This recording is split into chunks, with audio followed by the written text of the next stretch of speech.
내성적이고 부끄러움이 많은 아이를 위한 공부 방법이나 좀 교육법이 있을까요? 외향적이고 막 친구들 잘 사귀고 막 이러면 걱정이 없죠.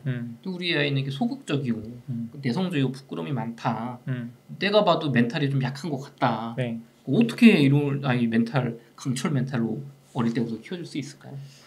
저는 이렇게 한번 반문을 한번 하고 싶은데요. 우리나라 문제집 푸는 공부에서는 네. 내성적인 아이가 유리할까요? 외향적인 아이가 유리할까요? 그것도 듣고 보니까 문제집 풀 때는 내성적 그냥 뭐 수업 시간에 선생님 말씀 잘 듣고 네. 문제집 잘 푸는 내성적인 애들이 더 사실은 그런 수행 평가도 잘하고 잘하지 않을까요? 그죠, 막 딴 데 신경 안 쓰고. 아니면 뭐 시험 같은 거. 네. 이게 사실은 그 아이의 기질이기 때문에 그게 어떤 게 더 유리하다 불리하다 그렇게 할 수는 없거든요. 네. 입시적으로 말하면 약간 내성적이고 나는 혼자 공부하는 스타일이 좋다라고 그러면 정시 유형이 맞을 수가 있고 그럼 발표 좋아하고 그다음에 수행 평가 중심에 그다음에 뭐 적극적으로 선생님들한테 어필하고 그러는 게 맞는 거는 수시 유형인데 우리나라 교육 환경에서 아이들이 질문을 마음대로 할 수 있나요? 오히려 지금은 외향적인 아이들이 초등학교 때까지는 괜찮은데 중학교 이후로 올라가면은 거의 그 모난돌에 정맞는 분위기거든요. 왜 쓸데없는 질문을 해? 왜 그냥 지금 나가야 될 진도 많은데 거의 이런 분위기니까 오히려 그냥 내향적이고 수동적으로 그냥 주어진 거 잘하고 숙제 잘하고 문제집 잘 풀고 이런 아이들이 더 사실은 인정받고 성적도 잘 나올 수도 있는 거예요. 그래서 어떤 기질과 성향이 다 절대적으로 옳다 그르다 사실 이제 얘기할 수가 없는 거기 때문에 네. 특히 우리 디스크 검사 같은 거 우리 거기도 있잖아요. 거기서 아무래도 외향적인 아이들은 D나 I 성향이 높은 친구들이거든요. 네. 그럼 그거에 맞는 공부 방법을 찾는 게 필요해요. 그래서 서로 발표를 중심으로 한다. 그러니까 그런 아이들은 아까 IB 유형의 교육이 좀 맞는 거예요. 서구식 그런 어떤 교육 방법이 맞는 거고. 근데 저 S나 C 성향이 강한 학생들 같은 경우는 오히려 주입식 교육이 맞을 수도 있어요. 내가 그냥 처음부터 문제를 해결하고 너무 어려운데 그냥 딱 선생님 정해주시면 안 돼요? 이런 거 핵심적인 내용만 좀 이렇게 요약해 주시면 안 돼요? 그거 나 열심히 해가지고 외워가지고 그렇게 시험 볼래요. 이런 학생들도 있을 수 있기 때문에 그런 학생들은 오히려 혼자 개별적으로 공부하고 그냥 조용히 문제집 푸는 게 더 맞을 수도 있죠. 조용히 책 보고. 그래서 그런 부분에 너무 사실은 민감하고 우리 애가 왜 이렇게 내성적이지? 우리 애가 너무 이렇게 나대지? 뭐 이런 거를 사실은 염려하시기보다는 우리 디스크 검사 같은 걸 잘 활용하셔가지고 아이의 기질과 성향에 맞는 그런 공부법이라든지 진로를 찾아주시는 게 더 좋지 않을까 싶습니다. 그럼 초등학교 저학년 때는 좀 어떤 그러니까 유치원 때 말씀하신 것처럼 사교육 별로 안 시켰어요. 네. 뭐 공감의 발달을 시켰단 말이에요.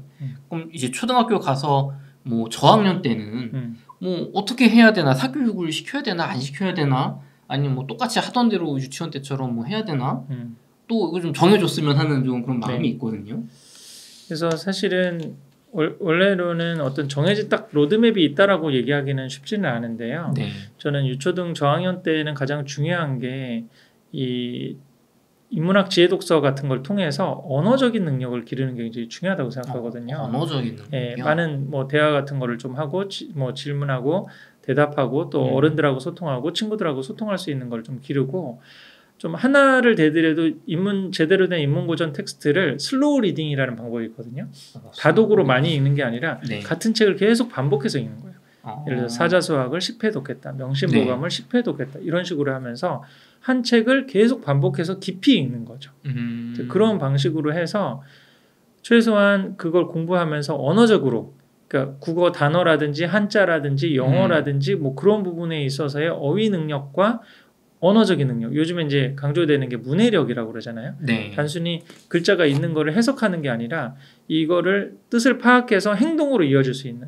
문해력의 가장 대표적인 게 우리 프라모델 같은 거 만들고 그러면은 설명서 있잖아요. 네네. 설명서를 읽고 이거 작동을 그대로 하게 하는 게 문해력이라고 보거든요. 설명서에 있는 내용을 그냥 읽어봐. 그럼 쭉 읽을 수 있는 건 그냥 단순 독해예요. 네. 근데 이거를 쭉 다 읽고 난 다음에 액션까지 뭔가 아웃풋까지 끌어낼 수 있는 능력을 이제 문해력이라고 하는데 또 그런 부분들이 될 수 있는 언어적인 부분이 저는 굉장히 중요한 부분이라고 생각하거든요. 수학도 사실은 단순 그 공식이나 계산보다 대부분 다 그 초등학교 수학책 보면 다 국어 말이 굉장히 많아요. 네. 자전거가 앞에 3대가 있고 그다음에 자동차가 2개가 있다. 그럼 여기 우리 앞마당에 있는 교통수단은 총 몇 개인가 이런 식으로 문제가 사실 돼 있기 때문에 언어적인 역량이 받쳐줘야 다른 모든 과목도 조금 할 수가 있는 거죠. 그래서 오히려 집에서 좀 더 신경을 쓰신다면은 그런 자연스러운 어떤 책에 대한 노출이라든지 아니면 그 책을 주제로 한 좀 이야기를 한다든지 또 책을 좀 싫어하는 아이들도 있을 수 있거든요. 네. 그럼 이제 가장 최소화해서 뭐 사자수학이라든지 명심보감이라든지 인문학 텍스트 하나를 정해서 그것만이라도 제대로 책을 100권 읽는 것보다 한 권 책을 책 싫어한다 그러면 그것만 계속 이렇게 좀 반복해서 읽히면서 깊이 있는 대화를 좀 하고 소통하는 그런 역량들을 길러두는 게 저는 사실 그게 가장 핵심인데 근데 현실적으로 근데 초등 저학년 때는 다 이제 뭐 수학을 어느 정도 뭐 저 문제지를 연산을 어떻게 해야 된다든지 뭐 사고력 수학을 어떻게 해야 된다든지 영어는 또 책을 어디까지는 봐야 되고 어느 지수 뭐 렉사일 지수 뭐 이런 것들이 있어요. 그 레벨에서 어느 정도는 읽어야 되고 동화책을 뭐 어느 정도 읽어야 되고 이런 수많은 방법론들이 사실 있거든요. 네. 그거를 또 비교 경쟁해서 이때 그걸 못하면은 결정적 시기를 놓쳐서 우리가 뒤처지지 않을까 막 이런 불안함들이 굉장히 지금 우리 교육계에 팽배하거든요. 근데 저는 사실은 우리 사자수학을 하루에 5분 10분 꾸준히 한다는 것도 쉽지가 않아요. 지금 2기 같은데 지금 한 50가정 정도 하면은 그거를 한 60회 총 60회 중에서 한 40회 이상 하는 가정이 한 15% 20% 정도밖에 안 되거든요. 하루에 5분 하는 것도 5분 10분 하는 것도. 그러니까 저는 뭔가 이게 다른 그런 인지적인 부분들을 어떤 아이는 많이 할 수도 있고 못 할 수도 있고 그런데 그 부분은 약간 선택적인 부분이라고 보고 오히려 이렇게 좀 중심을 잡는 그 인문학 제 독서라든지 아니면 인성교육이라든지 이런 부분들을 확실히 하나 하는 게 있으면 다른 못하고 있는 부분들에 대한 불안이 좀 덜하지 않을까 싶습니다. 그러면은 초등학교 기간에 아이들이 뭐 삼국지를 고전 같은 걸 완독을 한다거나 뭐 어린이 삼국지라도 그런 게 굉장히 크게 도움이 된다고 보시는 건가요? 저는 그거 굉장히 좋게 보거든요.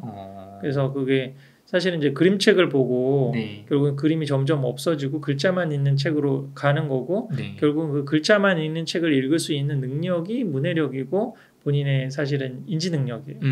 고급 사고 능력이라고 사실 이제 볼 수가 있거든요. 그런 단계로 가는 데 있어서의 뭔가 약간 독서에 있어서 벽을 넘는 경험을 해야 되거든요. 처음에 이제 그림 많은 책을 보다가 글밥이 점점 늘어나는 책을 보고 그림이 없어졌을 때 거기를 좀 힘들 수 있거든요. 그 전에 그림이 있었으니까 재밌게 보고 내용도 대충 이런 내용이나 하고 그랬는데 글만 있고 그러니까 이제 어려울 수도 있는데 그 부분에서 이제 소설이라든지 재밌는 이야기, 역사라든지 자기 뭐 과학이라든지 뭐 이런 거에서 재밌는 주제에 관련 부분에서 본인이 쭉 읽다 보니까 나는 그림 없는 것도 쭉 다 읽어버렸네. 내가 배경 지식도 많고 어휘도 많고 그러니까 술술 좀 읽히네. 내가 그림 하나도 없는 책을 이렇게 다 얇은 책이라도 읽었네라고 하는 경험이 하나 생기면 벽을 하나 넘는 느낌이거든요. 그럼 그 다음서부터 이제 쫙쫙쫙쫙 확장될 수가 있거든요. 그래서 저는 그런 좀 뭔가 삼국지라든지 뭐 사실 초등 고학년 때 청소년 토지라든지 뭐 이런 소설류가 좋거든요. 어떤 분은 제가 그런 것도 봤어요. 어렸을 때 무협지를 굉장히 많이 봤는데 그게 좀 본인의 독해력 이거 증진에 도움이 돼가지고 나중에 수능 언어 영역 1등급을 받았다고. 자기 수능 언어 영역 1등급의 비결은 자기는 무협지라고 그렇게 얘기를 하시더라고요. 어떤 주제가 됐든지 간에 사실 이제 현실적으로 보면 그런 걸 해내는 친구들 가운데서 추리소설 쪽으로 또 읽는 친구들도 많아요. 그다음에 역사 쪽도 그렇게 해서 약간 문해력의 벽을 넘는 그런 경험을 한 친구들도 있고 소설이 이제 가장 많죠. 장편 소설 같은 거를 보니 얘기가 재밌으니까 술술 읽히잖아요. 그쵸. 쭉쭉쭉 읽어나가면서 그 얘기에 빠지고 몰입하고 그런 경험들을 사실은 초등학교 때 갖는 거는 저는 굉장히 소중한 경험이라고 생각합니다. 저도 지금 돌이켜 보면 초등학교 때 이게 그 드래곤볼이라는 만화책을 나도 봤는데 겉표지 첫 장을 넘기면 세계에서 뭐 단 하나뿐인 오리지널판이라고 써 있어요. 저는 이제 어릴 때 영어를 잘 못해서 오리지널 뜻을 모르니까 이게 오리지널판이라고 써 있는데 옆에 보면 이렇게 노란색 종이가 하나 있었던 갱지가 이게 오리지널이라는 판이라는 건가 보다 하다 나중에 이제 뭐 중학교 고학년쯤 돼가지고 이게 그 뜻이구나 하고 이제 생각을 했던 경험이 있는데. 그러니까 이런 거에 노출이 자꾸 돼서 이게 무슨 단어지 이게 이해가 안 되지 막 했던 게 나중에 뭐 영어를 배우든 한문을 배우든 하면서 그게 채워지면서 이제 뭔가 이렇게 발달이 된다는 그런 얘기이신 것 같거든요. 제 느끼기엔. 좋습니다. 그러면은 생각보다 생각보다 또 쉽네요. 너무 막 비싼 사교육 하지 말고 엄마 아빠랑 같이 뭐 사자수학 하루 5분 10분 혹은 아이가 좋아하는 추리 소설이 됐든 무협지가 됐든 뭐 어떤 소설이 됐든 인문 고전이 됐든 하나라도 좀 제대로 깊이 있게 여러 번 읽는 하나라도 제대로 하는 게 중요합니다. 사실 제가 책에도 썼잖아요. 네.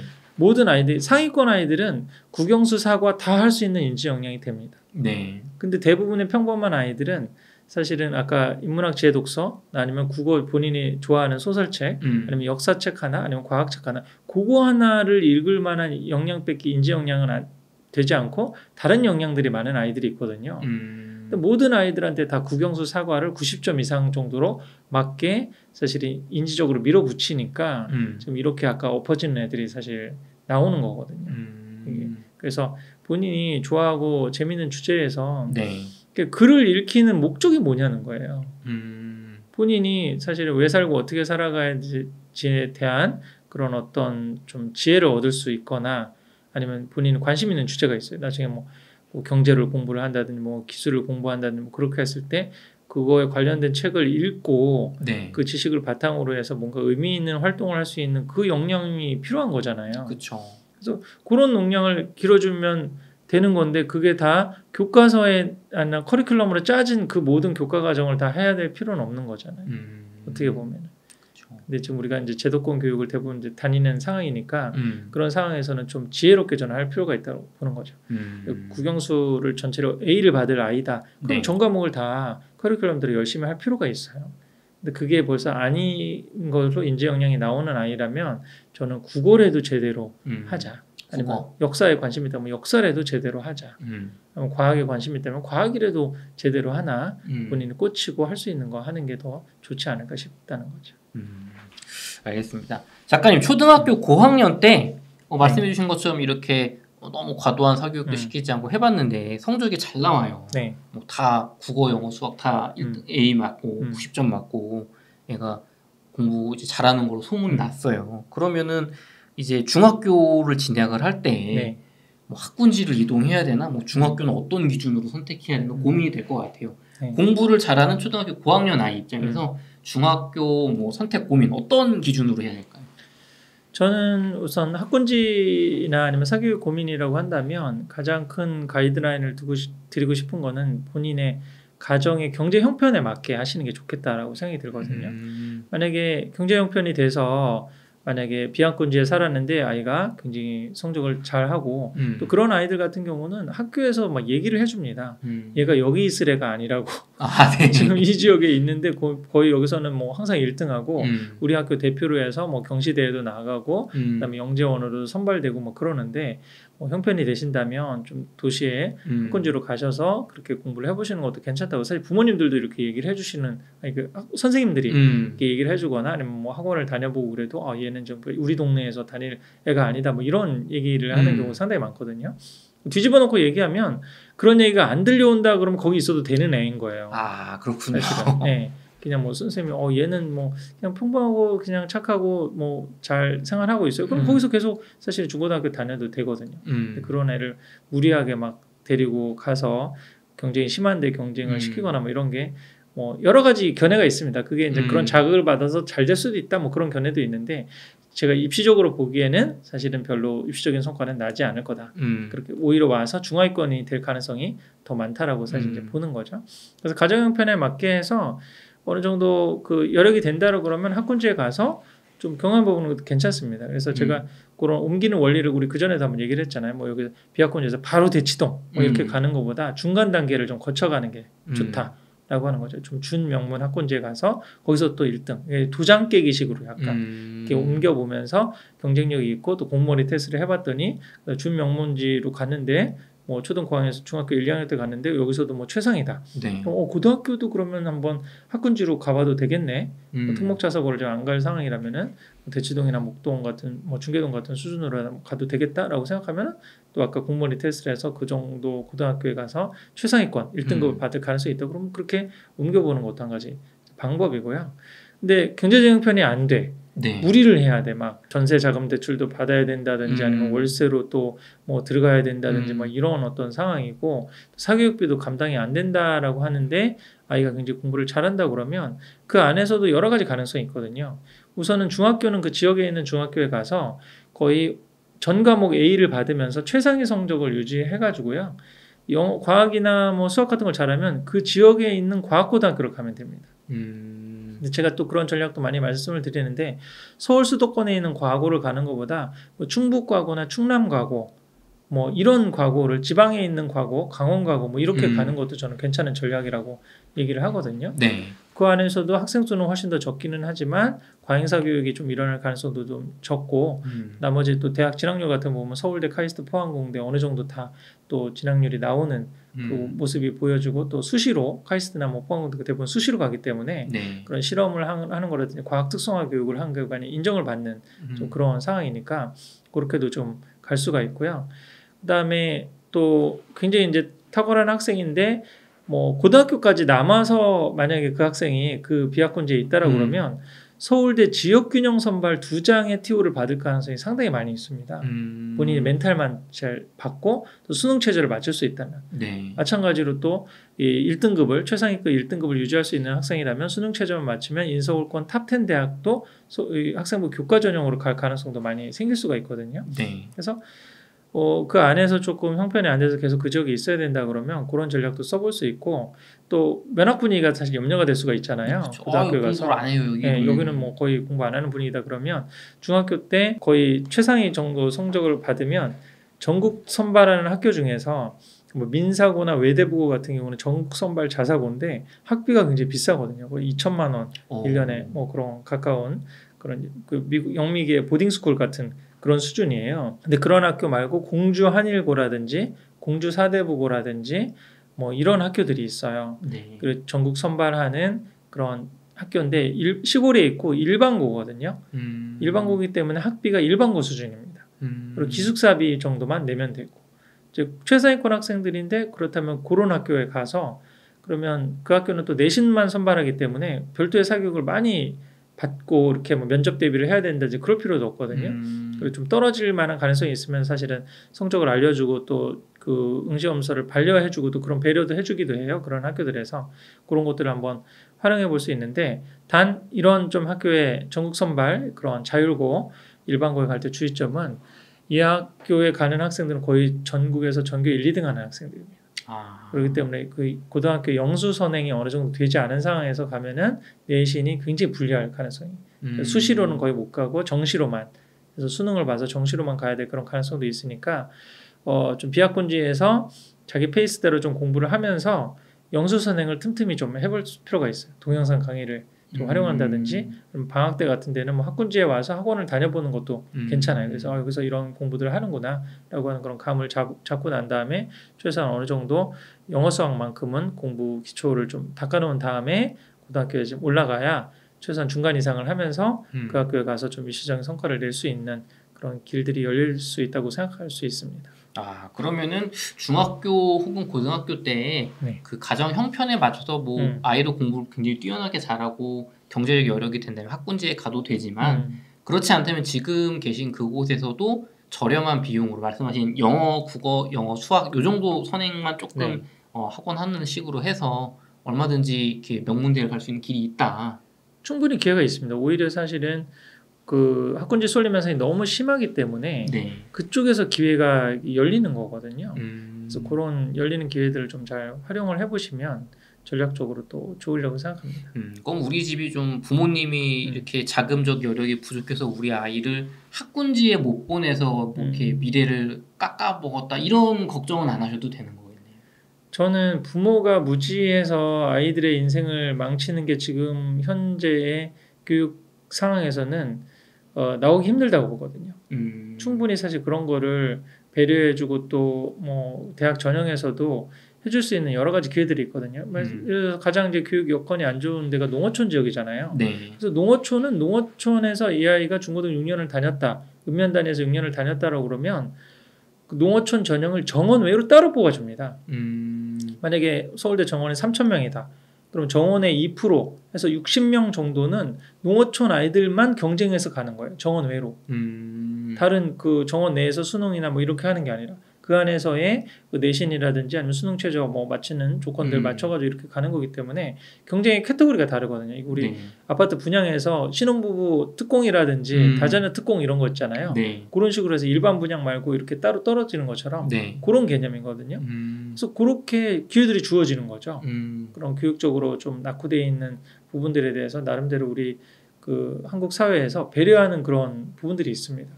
그러니까 그냥 그런 현실을 너무 좀 이렇게 좌절만 하고 뭐 기회가 없다 그렇게 생각하기보다 주변에 또 교육 전문가들이나 이제 선생님들한테 이렇게 요청하면 그런 기회들이 많이 있을 수 있거든요. 그리고 또 너무 형편이 어렵다 그러면 옛날에 이제 많은 분들이 썼던 전략인데 특히 옛날에 고학생들 지금도 이제 그 가정 형편은 어려운데 탑3 정도 대학을 갈 수 있는 학력고사나 뭐 수능 점수가 나왔어요. 네. 근데 그거를 포기하고 4년 전액 장학금을 받고 특히 법대에 뭐 그런 거 많았었잖아요. 고시반 같은 네. 거 들어가는 조건으로 해가지고 대학 수준을 낮춰서 장학금을 받고 들어가서 고시반 그 생활비 받으면서 다른 아르바이트 안 하고 고시 공부만 열심히 해서 4년 뭐 공부해가지고 바로 사법고시 되고 뭐 그런 케이스들이 있었잖아요. 지금도 사실은 그런 기회들도 활용해 볼 수 있어요. 수능 점수는 높은데 내가 뭐 인서울 대학에 가서 학비 허덕허덕하고 학자금 대출 받고 뭐 그럴 수도 있지만 아니면 조금 더 대학 레벨을 낮추더라도 어떤 우리 지방 거점 공립대 같은데 특히 이제 이공계 네. 뭐 화학이라든지 뭐 전기라든지 앞으로 유망산업 관련된 그런 학과에 가서 4년 장학금 뭐 보장을 받고 요즘은 취업 보장하는 그런 학과들도 있거든요. 네, 그런 쪽으로 근데 군 관련 학과들은 또 그런 게 굉장히 많습니다. 제가 그래서 그거에 대한 관련 내용들 우리 이번에도 한국지 그 써놨거든요. 네. 그하고 대한민국 입시지도라고 이제 제가 개정판에 넣을 텐데 거기에도 이제 많거든요. 근데 사실은 군 관련 학과도 군 장학금을 받는 거예요. 4년 동안 다니면서 군 장학금을 받는데 이제 졸업하고 난 다음에 장교로 임관을 하고 의무 복무를 해야 되는 거죠. 네. 근데 문제는 그렇게 해서 우리 국방부 예산을 통해서 이런 좋은 학생들 유치하려고 장학금을 많이 주는데 이제 군 생활이 싫다. 나는 뭐 멘탈이 약하다. 조직 생활 잘 못한다. 이러면 이제 방법이 없는 거예요. 사실. 그러니까 여기서도 역시 멘탈인 거죠. 아이가 근성이 있고 멘탈이 좋으면 기회는 무궁무진한 겁니다. 사실. 돈 없어도 공부를 할 수가 있고 또 여러 가지 도와주려고 하는 기회들이 많이 있으니까 그런 걸 잘 잡으셔서 활용을 해보시면 좋을 것 같습니다. 작가님 그 말씀하신 멘탈 공부 잘하는 아이들은 지식이 아닌 멘탈에서 입시 당락이 결정된다고 하셨는데요. 멘탈이 강한 아이로 키우는 방법 무엇이 있을까요? 우리 책에서도 소개했는데 가장 기본적인 게 사실은 4가지를 제가 말씀드리죠. 이게 비인적인 부분이기 때문에 오히려 뭐 트레이닝을 받는다거나 그럴 필요도 없이 오히려 굉장히 심플한 거거든요. 첫 번째가 충분한 수면이죠. 네, 잠을 하루 뭐 몇 시간 자야 됩니까? 6시간, 8시간 정도, 8시간 정도는 사실 자는 게 좋다라고 또 성인 기준으로 7, 8시간은 좀 자야 된다고 보는데 나 잠 많이 자는데요? 라고 생각하는데 제가 말씀드렸잖아요. 온전한 수면을 방해하는 2가지. 잠자기 전에 3, 4시간 전에 뭘 먹는다든지 아니면 잠자기 전까지 스마트폰이나 컴퓨터 작업을 한다든지 디지털기에 노출되면 뇌가 각성된 상태에 있기 때문에 마지막으로 쓴 순간에 2시간 이후부터 온전한 수면에 들어간다고 그런 뇌과학적인 연구 결과들이 있거든요. 그래서 내가 만약에 8시간을 자도 자기 전까지 스마트폰을 했으면 6시간밖에 자지 않은 거예요. 근데 저도 사실은 저희 아이들한테 9시 이전에 바로 재우고 뭐 이렇게 노력을 하고 그러는데 문제는 저더라고요. 제가 애들 재우고 난 다음에 또 뭘 보고 있어 이렇게 스마트폰을 보고 또 뭘 이렇게 작업을 하고 뭐 이러니까 저야말로 수면 시간이 부족하더라고요. 네. 그래서 짜증을 더 이렇게 많이 내게 하고 뭐 이런 부분들을 보면서 사실 이게 참 쉽지가 않아요. 온전한 멘탈을 기르려면 사실 온전한 수면을 확보하는 게 첫 번째고요. 2번째는 좋은 영양. 안 좋은 거 사실 이제 안 먹는 거고 3번째가 땀 흘리는 근육 운동 하루에 30분 이상씩 빠른 걸음으로 좀 걷는다든지 우리 소개를 했지만 존 2 트레인이라고 그러거든요. 너무 강도가 높은 거를 존 5 운동이라고 그러고 강도가 좀 적은 걸 존 1이라고 했을 때 약간의 땀이 날 정도로 빠르게 걷는다든지 아니면 가볍게 뛴다든지 하는 그 정도인데 그거를 하루에 30분 이상 하는 게 좋다는 거예요. 그다음에 4번째로 마지막 가능하다면은 감사일기. 뇌는 이 마지막 그 자기 전의 상태를 고착화한다라고 그러거든요. 네. 좋은 감정으로 감사하는 마음으로 자면은 훨씬 더 마음 근육이 막 생기는 거죠. 그다음에 그런 감사 명상이라든지 이런 부분들을 더 할 수 있으면 특히 요즘에 뇌과학적으로는 명상이 굉장히 각광을 받고 있거든요. 전 세계적으로. 네. 명상이라고 하는 게 존재에만 집중하는 거예요. 눈 감고 호흡에 집중하는 거잖아요. 네. 호흡할 때 아무것도 안 하잖아요. 그렇죠. 자기 있는 그 자체에만 집중하는 그런 연습들을 많이 했을 때 마음 근육이 오히려 더 강화가 되고 지혜로운 판단을 할 수 있는 그런 역량들이 길러진다고 보는 겁니다. 이게 선생님 그냥 뇌피셜로 뭐 얘기하는 거예요? 그게 아니라 제가 말씀드린 거는 김주환 교수님의 내면소통. 네. 그 김주환 교수님 내면소통은 수많은 뇌과학 연구들을 다 종합을 해가지고 사실 얘기한 거기 때문에 그냥 단순히 그냥 뇌피셜이나 썰을 푸는 게 아닙니다. 근데 이 부분을 좀 더 관심을 가지시고 더 자세한 내용은 이제 김주환 교수님의 내면소통 책을 참조해 보시거나 아니면 제가 말씀드린 이 4가지 핵심만이라도 그래 하루에 좀 많이 최대한 일주일 내에 뭐 3, 4일 이상씩을 좀 실천하는 연습을 해두시면 마음 근육이나 멘탈을 기를 수 있고 그걸 아이들이 어렸을 때부터 이걸 쭉 한 3, 4년 이상 뭐 꾸준히 한다 그러면 저는 수능 시험장에서 아니면 긴장된 상황에서 자신의 실력을 120% 발휘할 수 있는 그런 역량이 나오리라고 생각이 됩니다. 그럼 작가님 블로그 가면 요 말씀하신 그거 어떻게 실천하는지 나와 있나요? 그거랑 우리 책에도 제가 우리 어린아이들하고 할 수 있는 거 어린이 명상 실천하는 방법이라든지 그런 거 많이 안내를 해두었죠. 네, 공부머리의 발견에 그 내용이 나와 있다고 하니까요. 네. 그다음에 체조나 그런 것들은 다 우리 링크를 걸어놨습니다. 공부머리 거기에 우리 그 QR 코드 있잖아요. 그걸 해서 제가 유튜브에서 체조하는 영상이라든지 뭐 간단한 체조 같은 경우는 그 사륜 걷기라고 해서 이렇게 오른쪽 왼쪽을 다 이렇게 쓰는 이런 운동도 있거든요. 그 양쪽 뇌를 지금 활용해가지고 하는.